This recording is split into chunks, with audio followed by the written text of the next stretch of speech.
Assalamualaikum warahmatullahi wabarakatuh. Jumpa lagi bersama saya Adi di channel Arsip Horor.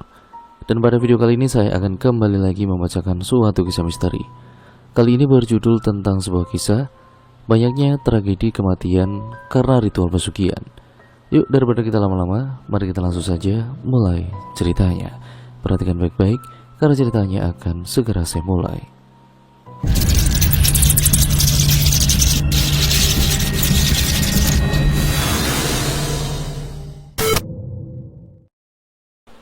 Assalamualaikum warahmatullahi wabarakatuh. Jumpa lagi bersama saya Adi di channel Ngulik Sejarah. Dan pada video kali ini saya akan kembali lagi membacakan suatu kisah misteri. Kali ini berjudul Tragedi Kematian Akibat Ritual Pesugihan. Cerita kali ini ditulis oleh Manavila, yang nantinya kalian juga bisa mengunjungi tweet beliau secara langsung. Yuk, daripada kita lama-lama, daripada kita penasaran bagaimana ceritanya, mari kita langsung saja menuju ke ceritanya.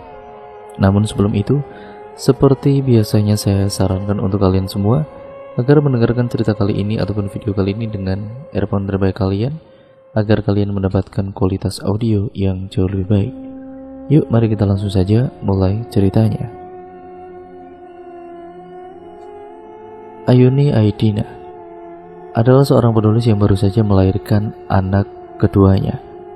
Suaminya baru saja dilanda kebangkrutan setelah kebakaran pabrik kapas yang menewaskan beberapa pegawai, juga kerugian besar pada pabrik itu yang membuat mereka sekeluarga terpaksa memberhentikan pabrik peninggalan orang tua mereka. Suaminya bernama Damas Pramono, seorang pekerja keras yang selalu menyayangi Ayuni dan juga Kirana, anak pertama mereka. Sehari-hari bekerja membanting tulang untuk menafkahi anak istri. Kebakaran itu seperti terlalu memaksa Damas untuk segera menghemat pengeluarannya. Damas ini teringat oleh rumah orang tuanya di desa Kayu Jati. Ia berencana menjual rumahnya yang berada di kota, yang nanti uang hasil penjualan rumah itu akan digunakan olehnya. Pindah rumah sama sekali bukan pilihan baginya untuk saat itu. Namun keadaanlah yang harus dimengerti.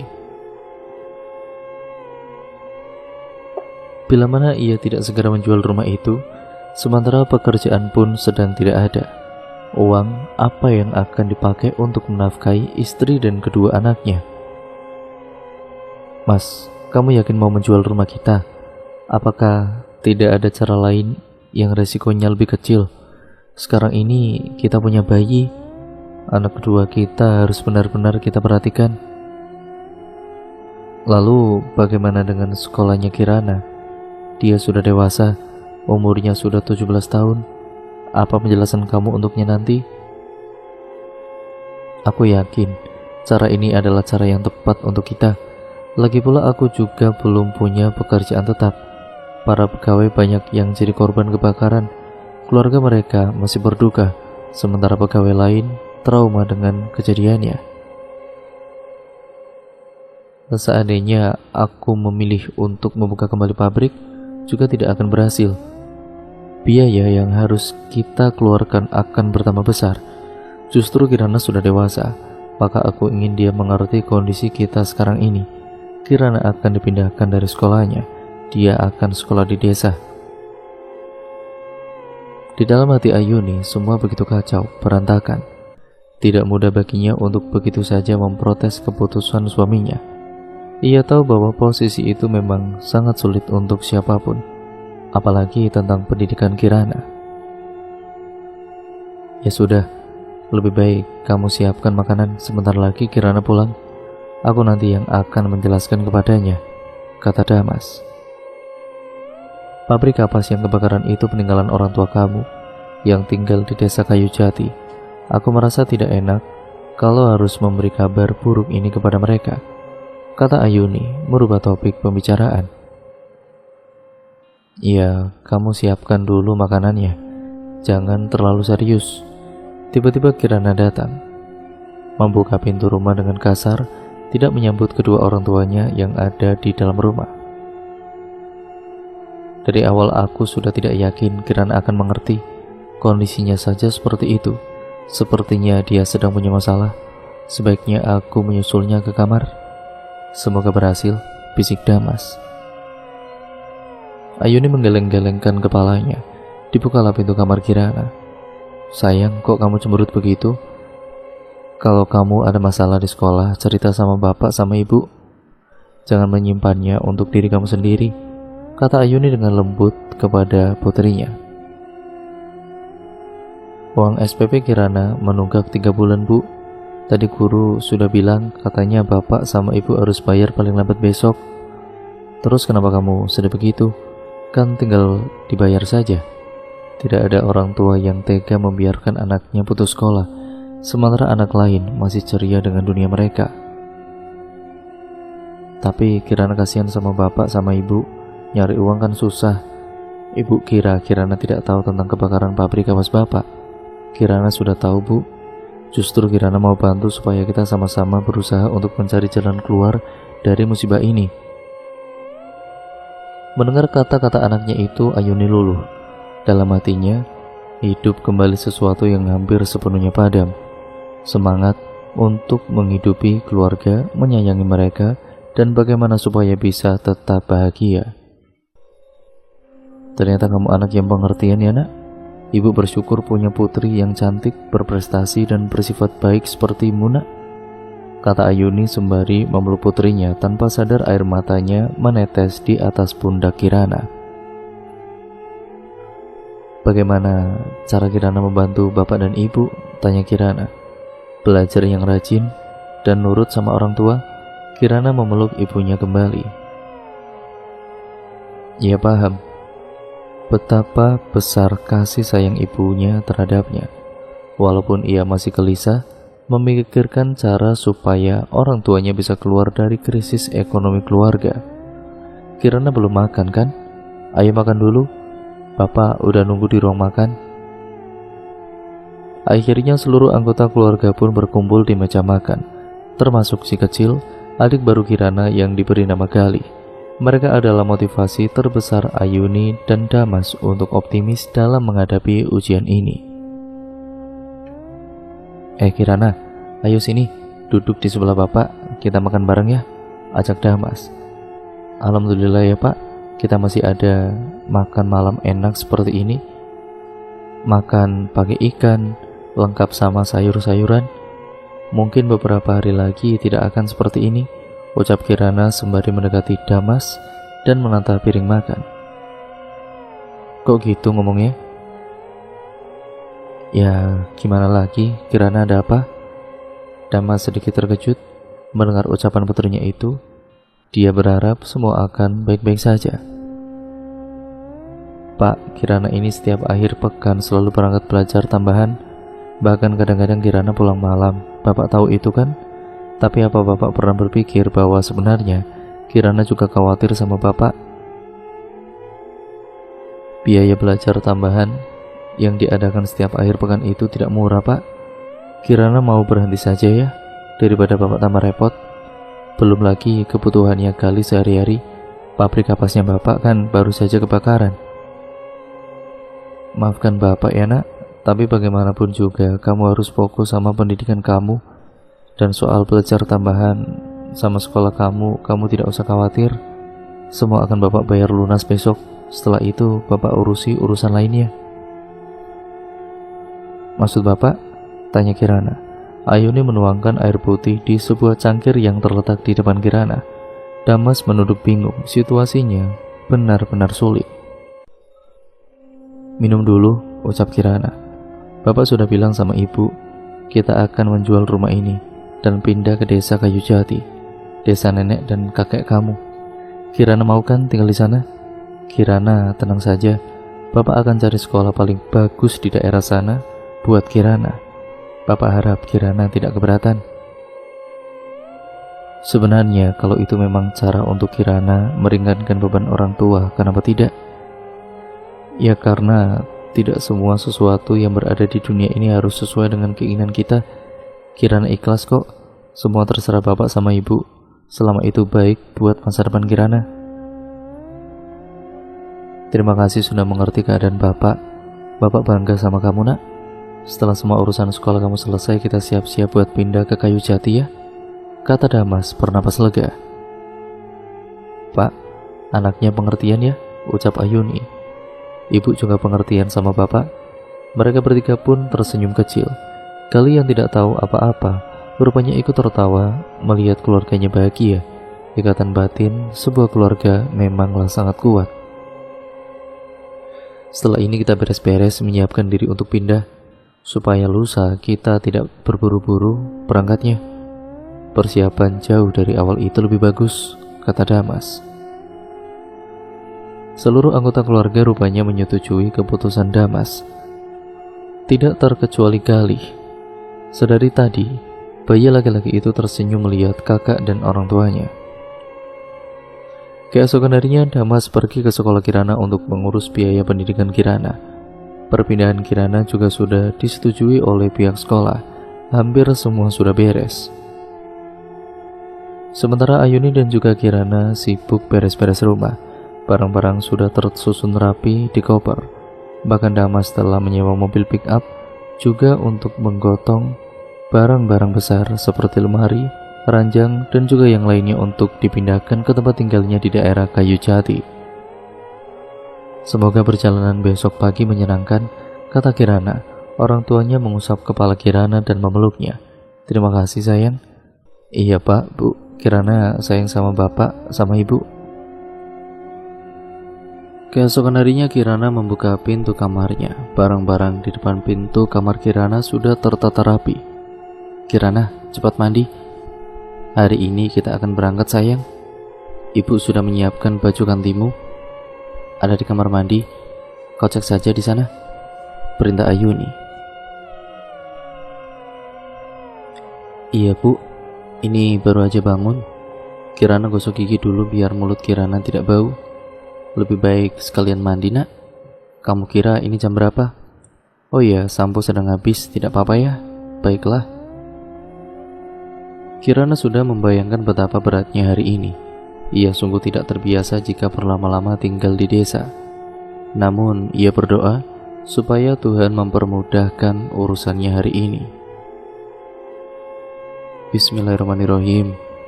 Kemudian Ayuni menyusul suaminya di depan. Kita berangkat pakai mobil ini, tanya Ayuni kepada Damas. Iya, kita cuma punya satu mobil kan? Aku kira mobil ini bakal kamu jual juga mas. Jangan bercanda. Hingga tiba saatnya, Kirana dan juga keluarganya berangkat ke desa itu. Kirana masih menikmati perjalanan. Sesekali memandang mobil pick up yang ada di belakang. Ia sibuk mendengarkan lagu sementara Ayuni memangku Galih erat-erat. Tentu saja bayi yang belum lama dilahirkan seperti Galih belum siap untuk mengalami perjalanan panjang seperti ini. Ia akan menjadi tanggung jawab yang besar bagi Damas dan juga Ayuni. Dalam batin Ayuni semua kekhawatiran muncul. Entah hal yang perlu untuk dikhawatirkan atau tidak, rasa sayangnya terhadap Galih tidak bisa dipungkiri. Jalannya hati-hati ya mas, kasihan Galih. Ini perjalanan panjang pertamanya. Iya sayang, aku paham kok. Lagi pula kamu tahu sendiri kan, jalannya itu kan tidak rata, banyak bebatuan. Tapi tenang saja, aku mengerti kondisi anak kita kok. Aku merasa bersalah, kata Damas. Jangan menyalahkan diri sendiri. Tidak ada yang bersalah di sini. Ibu, apakah kita membawa persediaan minuman selama perjalanan? Aku haus. Lagu ini lama-lama membuatku bisa juga, pinta Kirana. Ada, makanya jangan dengerin lagu terus.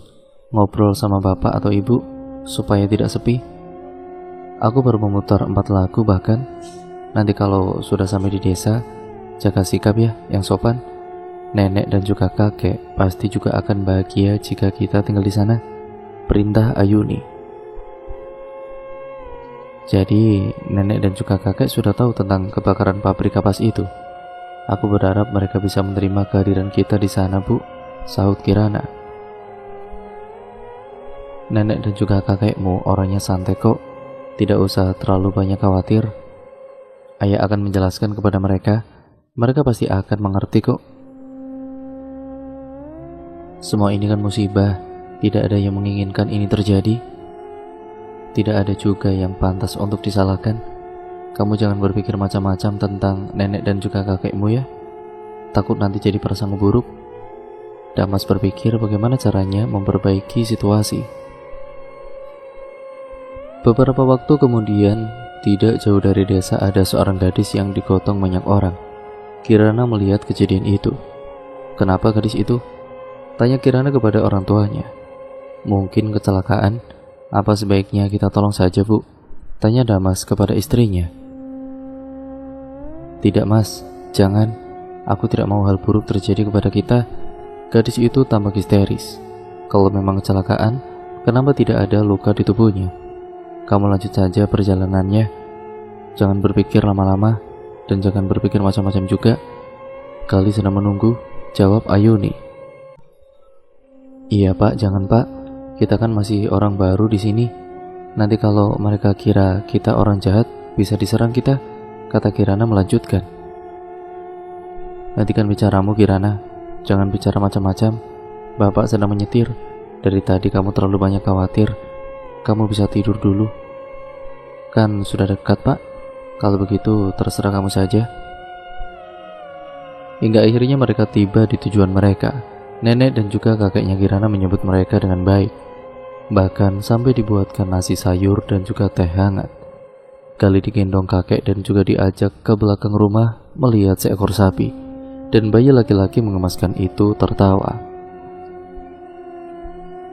Kapan kalian berencana untuk datang kemari? Maaf ya, ibu tidak tahu teknologi sekarang yang sudah maju. Seandainya pakai surat saja sudah juga tidak mudah. Butuh waktu lama untuk sampai ke kalian. Kalian juga tumben datang ke sini, ucap Nenek Rina, ibu dari Damas. Iya, sejak punya Gali kan, Bu. Punya anak bayi sekarang repot, Bu. Mau kemana-mana naik mobil juga harus berpikir 10 kali. Takut kalau kenapa-napa, kasihan kan? Sahut Damas. Tapi alhamdulillah Gali sehat. Dari berangkat hingga sampai di sini semua baik-baik saja. Malah sekarang dia lagi sama kakeknya di belakang rumah. Katanya mau lihat sapi. Tambah Ayuni. Aku sangat bersyukur anak dan juga cucuku datang ke sini. Sudah lama ayahmu menanyakan Gali, Mas. Suasana hening sejenak. Nenek Rina kemudian pun kembali berbicara. Ayuni, bagaimana kondisi kamu? Sehat kan? Asinya juga lancar? Sehat, Bu, alhamdulillah lancar. Bu, aku nyusul kakek ya, pinta Kirana. Aku dan juga ayah kalian kan belum bertemu Gali sejak dia lahir. Terakhir kali waktu kamu hamil usia 1 bulan. Itu pun sekedar mampir, tidak menginap. Kalian masih ingat kan? Iya, Bu.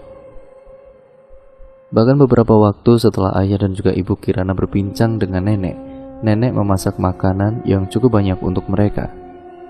Bu, Gali rewel, sebaiknya ibu susul, kata Kirana tiba-tiba. Sementara seluruh keluarga makan, Ayuni mengurus Gali di luar rumah. Kirana senang, ternyata semuanya tidak seburuk yang ia bayangkan. Bahkan jauh lebih menyenangkan, ia benar-benar mendapatkan rumah baru dan kenyamanan baru. Pak, di sini ada yang buka lowongan pekerjaan tidak? Kalau ada, Bapak temani saya bertemu orangnya ya. Saya sedang mencari pekerjaan, kata Damas. Loh, nanti pabrik yang mengurus siapa? Pabrik itu Bapak pasrahkan kepadamu. Mau kamu sia-siakan kesempatan yang Bapak berikan? Padahal sudah lama sekali sejak Bapak menyerahkan pabrik kapas itu kepadamu. Dan sejauh ini semuanya berjalan dengan lancar.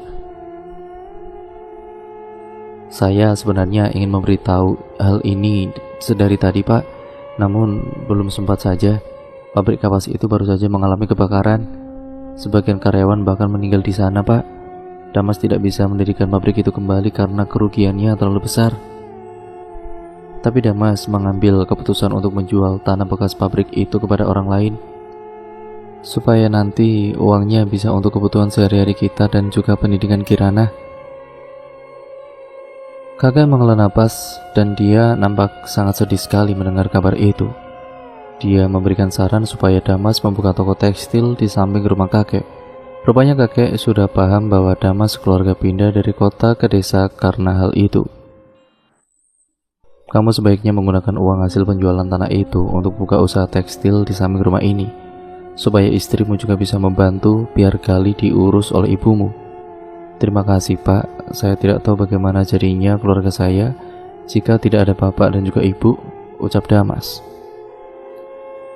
Kamu ini bicara apa? Kamu kan darah daging bapak dan ibu.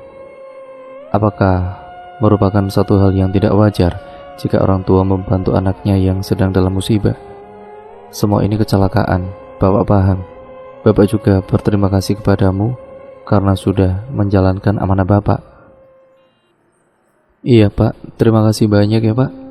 Memang tidak mudah bagi Bapak untuk melepaskan tanah itu begitu saja. Damas meminta maaf ya Pak atas semua ini.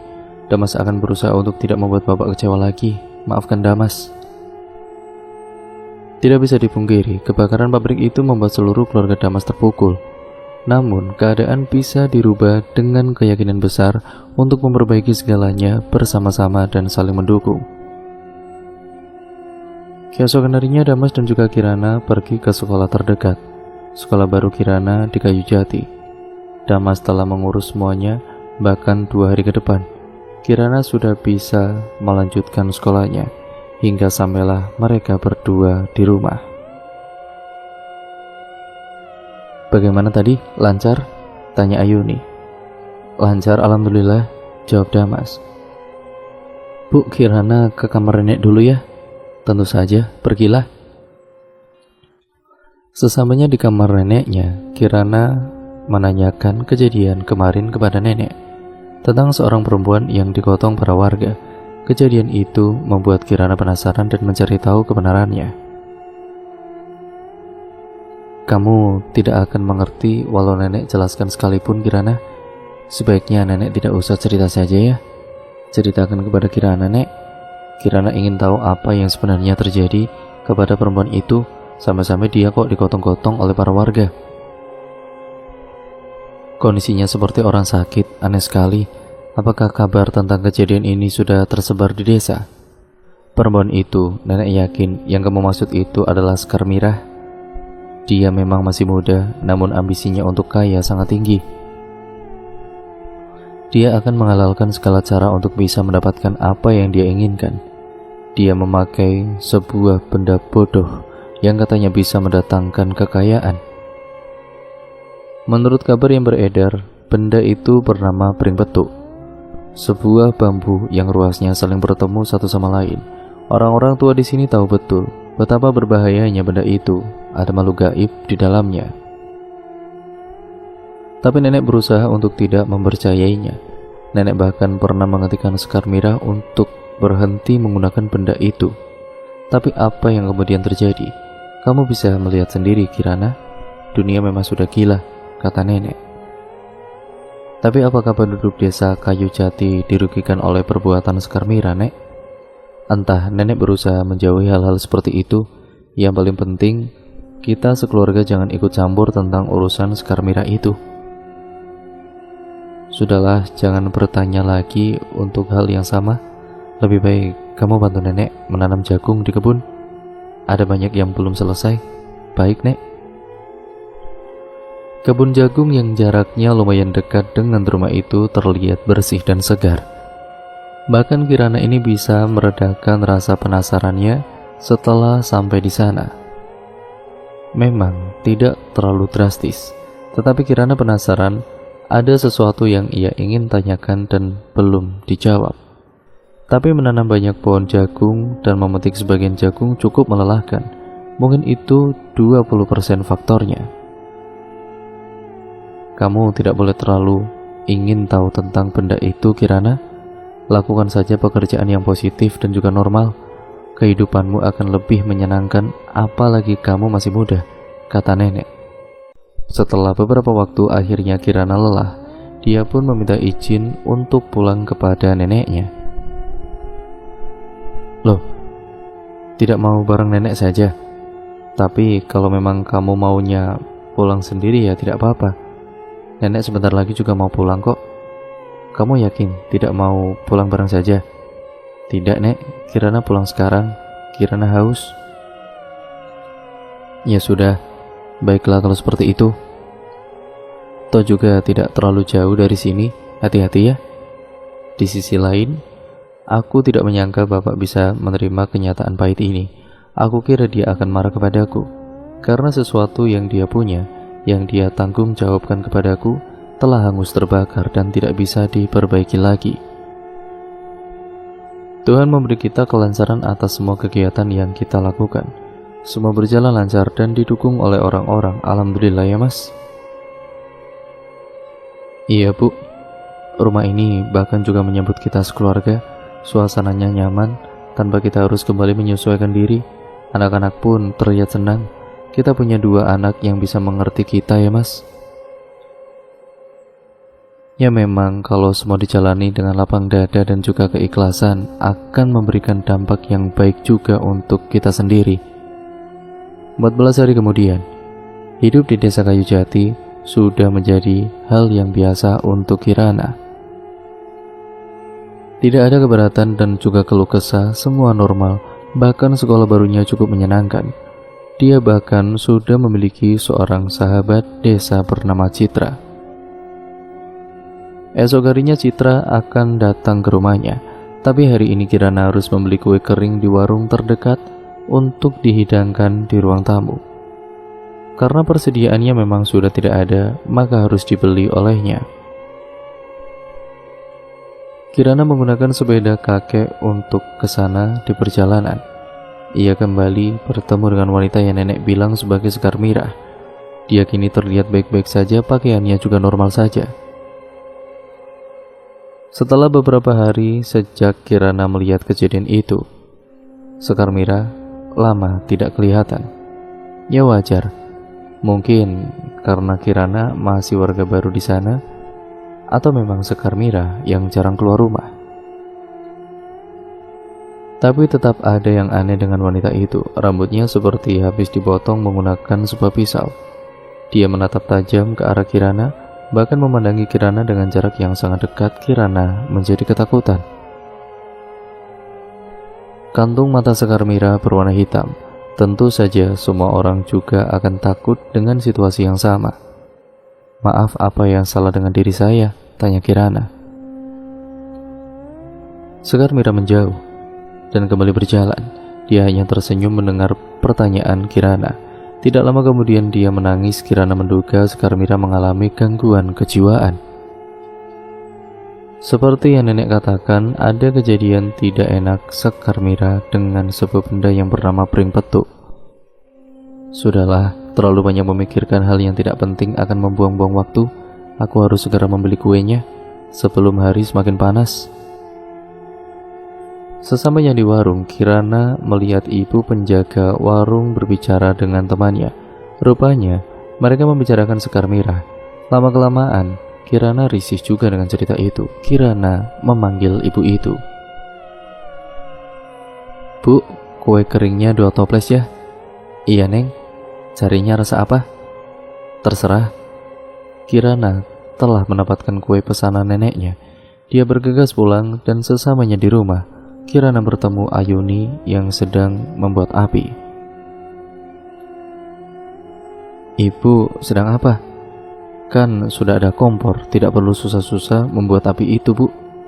Kompor lebih boros Kirana. Lagi pula sudah lama ibu tidak melakukan pekerjaan seperti ini. Ibu senang bisa membantu kakek dan juga nenekmu. Tidak lama setelah itu, Ayuni kemudian melihat pakaian Kirana yang lusuh terkena tanah. Sembari mengusap rok anaknya, Ayuni bertanya kepada Kirana, "Pakaian kamu kenapa nak? Semua baik-baik saja kan?" "Sangat baik Bu, Kirana baru saja selesai membantu nenek di kebun dekat sini. Tapi di jalan tadi memang agak menyeramkan sih, padahal siang hari." "Memangnya ada apa?" "Tidak ada." Dalam benak Kirana, Sekar Mirah selalu hadir. Rasa penasaran Kirana memang sudah tidak bisa dibendung lagi. Malam pun tiba. Terlihat bayang-bayang Damas dari jendela depan rumah. Pria itu akhirnya mengetuk pintu pelan-pelan, berharap Kirana atau Ayuni membukakan pintu. "Iya Pak, bentar," kata Kirana. "Tolong ambilkan Bapak segelas air putih. Bapak capek mau istirahat." Baru saja Kirana mulai beranjak dari tempat itu, Damas menarik tangan Kirana. "Tidak jadi, kamu istirahat saja. Pasti kamu juga lelah setelah melakukan kegiatan sehari ini kan?" "Tidak apa-apa Pak," Kirana ambilkan. Di dapur, Kirana kemudian memutuskan untuk membuat teh terlebih dahulu untuk dirinya sendiri. Karena tiba-tiba saja Kirana tertarik melihat sekantung teh celup yang belum dibuat, tergantung di rak makan. Selain itu, Kirana kembali lagi untuk memberikan air putih kepada ayahnya. Namun ayahnya tiba-tiba tidak ada. Keadaan menjadi sepi, pintu tertutup, kendaraan Damas berada di dalam rumah, sementara lampu pun mati, seperti tidak terjadi apa-apa sebelumnya. Suasana hening, Kirana ketakutan. Ada sebuah bayangan hitam berukuran besar dengan sedikit cahaya kuning remang-remang setelahnya. Tubuh Kirana menggigil, keringatnya bercucuran, bahkan wajah Kirana mendadak pucat. "Hei!" Sontak Kirana berteriak. Kondisi rumah menjadi tidak karuan. Ternyata kakek yang datang. Kakek buat Kirana kaget aja. "Loh, kamu kenapa berteriak? Semua orang mungkin sudah bangun saat ini karena teriakan kamu." Tadi Kirana melihat seorang seperti bapak, dia minta air putih. Kirana ambilkan, tapi tiba-tiba saja sosok itu menghilang. Kirana jadi tidak yakin kalau itu benar-benar bapak, kek. Apalagi pintu tertutup tiba-tiba. Kendaraan bapak, motor itu yang berada di sebelah kiri ruangan, tiba-tiba ada di sini. Sebelumnya motor itu berada di luar. Bahkan lampu juga mati. Seakan-akan semua baik-baik saja. Tapi Kirana tahu ini semua aneh. Ada sesuatu yang tidak masuk akal. Kirana takut kemarin siang Kirana bertemu dengan Sekar Mira. "Sudah, semua tidak ada. Kamu itu berhalusinasi. Ini pasti pengaruh dari pertemuanmu itu dengan Sekar Mira." Penampilan dan juga seri wajahnya memang sedikit menakutkan. Pasti itu sebabnya kamu berhalusinasi. "Sudah, sekarang kamu tidur, atau anggota keluarga yang lain akan keluar dari kamar mereka dan kesini. Kakek tidak mau mereka mencemaskanmu. Tapi, apa cahaya kuning itu juga halusinasi?" "Tidak, kamu lihat bola lampu kecil itu. Sebenarnya sudah rusak. Maka dari itu cahayanya memang remang-remang." Kakek mencoba menyalakan, ternyata bisa. Namun hanya sebentar sebelum akhirnya rusak total. "Kek, bayangan pada lampu itu tentu saja kakek." Kirana tersenyum kecil. Akhirnya dia bisa berpikir positif setelah mendengar ucapan kakeknya. Krek, bunyi gorden terbuka. Cahaya matahari perlahan masuk ke dalam kamar Kirana. Dia bersyukur bisa tidur dengan nyenyak. Ayuni datang menghampiri Kirana dari arah lorong dekat pintu belakang. "Kirana, buku kamu sudah siap semuanya. Jangan lupa, kamu belum memakai ikat pinggang. Sebaiknya kamu pakai sekarang daripada akhirnya nanti kamu benar-benar lupa. Oh iya, titip kali sebentar, ibu mau ke belakang." Wajah Kirana cemberut. Hari ini dia terlihat tidak bersemangat. Sementara Gali duduk di sebuah bangku kecil empuk berwarna biru sambil dipegangi oleh kakaknya. "Kirana, semuanya sudah siap, ayo berangkat," seru Damas. Tiba-tiba Ayuni datang. "Iya, sebentar. Aku menyuruh Kirana menjaga Gali tadi. Ibu, ikat pinggangku tidak ketemu. Aku menyiapkan buku terlebih dahulu. Tolong sekalian bantu carikan ya, Bu." Kebiasaan buruk seperti inilah yang berhasil melekat di tubuhmu dari kau kecil hingga sekarang. Kirana tersenyum kecil dan mulai bergegas menyiapkan perlengkapan sekolahnya. "Ini sudah ketemu. Ibu menemukannya di bawah lemari. Pasti setelah kamu copot, kamu langsung melemparkannya kan?" "Iya, Bu, wajarlah. Kirana capek setiap hari mengurus urusan sekolah." Kirana tidak terlalu menciptakan beban di pikiran Kirana. Akhirnya Kirana berangkat menuju ke sekolah. Sesamanya di sana, ia bertemu dengan Nabila. teman sekelasnya yang sudah cukup akrab walau belum terlalu lama bertemu.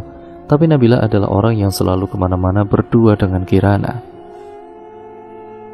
Saat jam sekolah tiba, Nabila mengajak Kirana ke kantin. Di sana, mereka duduk di sebuah bangku panjang yang disediakan sekolah untuk para siswa. Kayaknya aku udah mulai gak nyaman deh sama rumah baruku itu. Kamu kan tinggal di desa ini juga. Kamu pasti kenal dong dengan Sekar Mirah. Sebenarnya siapa dia? Kenapa banyak warga yang tahu tentang dia? Tanya Kirana. Oh dia, setahu dia itu orang gila deh. Kamu lihat aja, nanti kalau di desa, ketika kamu bertemu dengan dia, pertama kamu akan merasa terganggu dengan penampilan dia yang sangat menyeramkan. Yang kedua, kamu akan merasakan baunya, kayak bunga terus campur dupa gitu. Pokoknya nggak enak, ada bau-bau tanah juga. Tapi kalau kata nenekku, dia tidak berbahaya sekarang. Tidak berbahaya bagaimana? Maksudmu dia itu berbahaya begitu? Ia merugikan orang, merasakan orang juga. Dia dulu memasang sebuah benda di rumahnya, katanya untuk keselamatan. Tapi setelah beberapa hari dia memasang benda itu, mulai ada yang tidak wajar. Para warga sering melihat sosok bertubuh tinggi, kurus dan berwajah hitam duduk di terasnya malam-malam. Sosok. Para warga yakin bahwa sesuatu yang mereka lihat memang bukan manusia. Mereka mulai curiga dengan Sekar Mirah.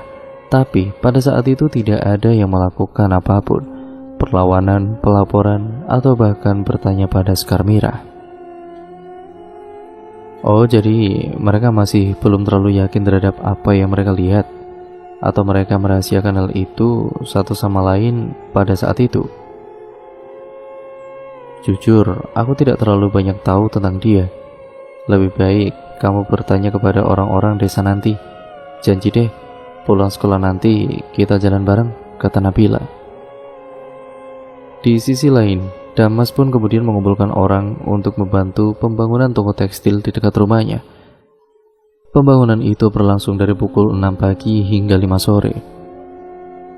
Kamu mampir dulu ke rumahku ya Ki? Pinta Nabila. Aku capek mau tidur. Habis sholat lah. Kamu ini bagaimana?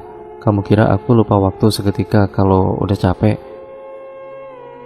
Ya kirain.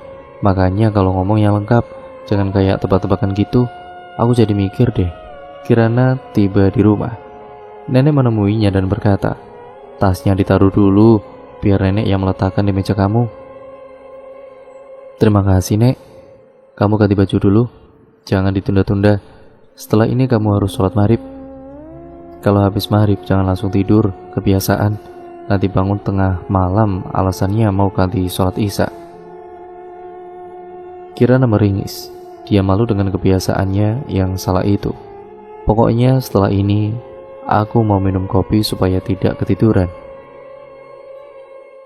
Esok harinya, dia tidak gila. Hanya mengalami semacam stres berat yang membuat dia bertingkah sedikit aneh. Anaknya akan membawanya ke dokter kejiwaan besok lusa, kata Nabila. Kamu tahu dari mana? Dari anaknya langsung. Aku bertanya kepada anaknya, dia memintaku untuk mendoakan Sekar Mirah setelah itu. Mungkin karena orang-orang di sini sudah terlalu banyak yang tidak suka kepada Sekar Mirah, anaknya memintaku untuk mendoakan dia. Kirana terdiam. Dia menggaruk-garuk kepalanya yang tidak gatal. Jadi intinya, sekarang mereka orang-orang baik dong. Kalau anaknya memang dari dulu baik-baik. Dia bercerita kepadaku bahwa dia pernah mencoba membuang bambu itu, namun ketahuan oleh Sekar Mirah. Dia bahkan sudah beberapa kali memperingatkan Sekar Mirah bahwa kepercayaan itu akan menyesatkan. Kirana mendengarkan Nabila. 3 hari setelah itu, Sekar Mirah akhirnya dibawa ke rumah sakit khusus kejiwaan. Anaknya membawanya menuju ke sana menggunakan sebuah mobil sedan berwarna hitam. Sebenarnya, Nabila ingin mengajak Kirana untuk ikut bersama anak Sekar Mirah ke rumah sakit itu. Namun, keadaan sepertinya kurang mendukung, terkesan tidak sopan jika mengajak Kirana saat itu juga. Di sisi lain, Damas bertemu dengan seseorang pengusaha tekstil di kota. Kalau memang Bapak menyetujui kerjasama ini, kita bisa mendiskusikan kembali tentang keuntungannya nanti. Saya pikirkan dahulu, jujur ini semua terlalu mendadak untuk saya, apalagi toko tekstil Bapak Damas kan masih baru, jadi bagi perusahaan besar kami hal itu sedikit berisiko, kata Pak Darmo, pemilik perusahaan besar tersebut. Saya sangat paham dengan posisi Bapak, namun bila mana Bapak setuju, silakan hubungi nomor saya ya Pak, ucap Damas sambil memberikan selembar kertas putih yang berisi nomor HP-nya. Tenang saja Pak, saya juga mempunyai modal yang cukup besar atas toko tekstil baru itu kok. Saya juga merencanakan bahwa akan diadakan obral besar-besaran untuk pembukaan toko selama 1 minggu. Obral ini akan memakai sisa modal toko yang lebih, kata Damas menerangkan kepada Pak Darmo. Pak Darmo terdiam sejenak. Dia memainkan ballpoint yang dia bawa. Sesekali kepalanya mengangguk dan juga berdehem. Kita akan coba kerjasama ini Pak. Damas tersentak kaget bercampur bahagia. Akhirnya dia bisa bekerja sama dengan seorang pemilik perusahaan tekstil besar yang sukses dan profesional. Terima kasih Pak. Besok saya kabari kesiapannya. Saya juga sudah memiliki beberapa pekerja walaupun tidak banyak. Saya yakin mereka akan senang atas kabar gembira ini. Pak Darmo kemudian mengangguk, dia tersenyum dan beberapa saat kemudian akhirnya Damas menyudahi pertemuan itu. Mereka berjabat tangan, tanda kerjasama memang benar-benar berlaku. Sekarmira pun kemudian dibawa masuk ke dalam rumah sakit itu. Namun tiba-tiba saja dia memberontak, mungkin dia takut melihat keadaan sekitarnya yang terlalu ramai dengan suara pasien lain.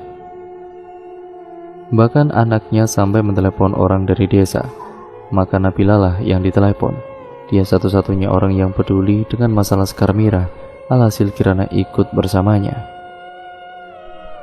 Setelah sampai, Nabila mencoba memegang tangan Sekarmira dan kemudian menenangkannya. Nabila kemudian menuntunnya ke sebuah bangku. Tidak apa-apa, Anda tidak akan lama di sini. Kita hanya periksa saja. Setelah ini kita ke desa dan bersama lagi. Semua akan baik-baik saja, tenanglah, kata Nabila.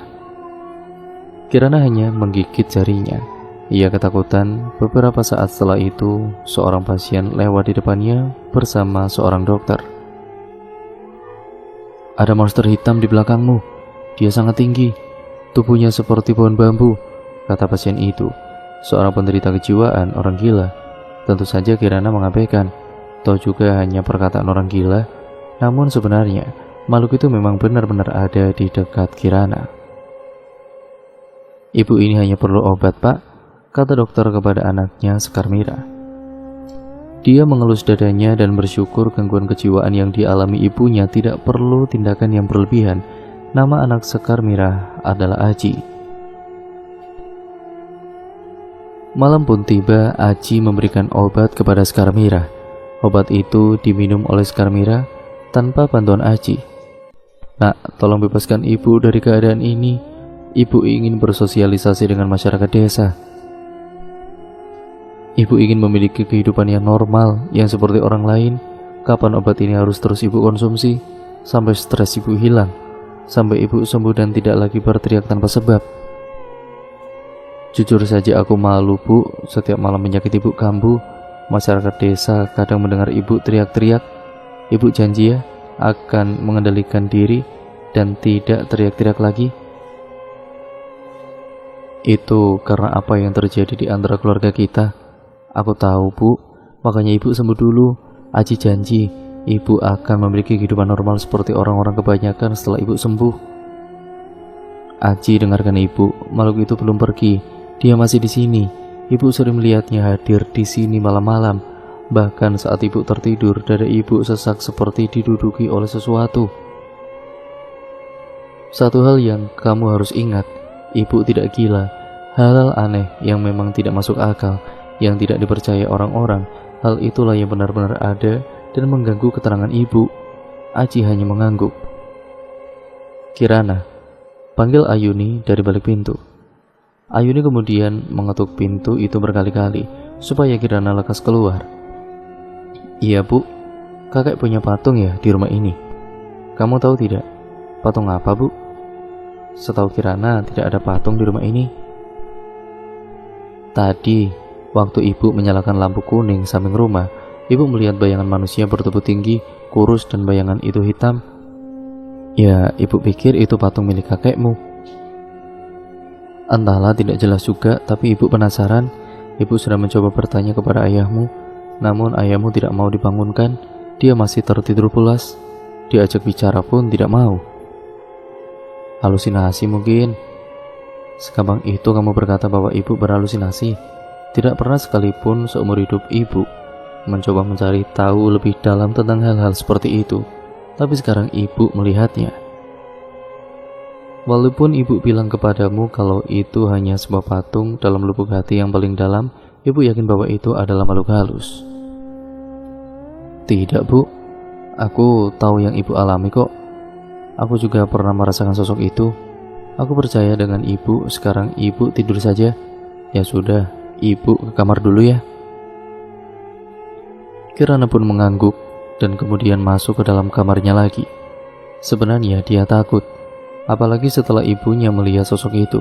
Kirana menarik selimut dan menenangkan dirinya, berusaha menghilangkan bayangan itu dari benaknya.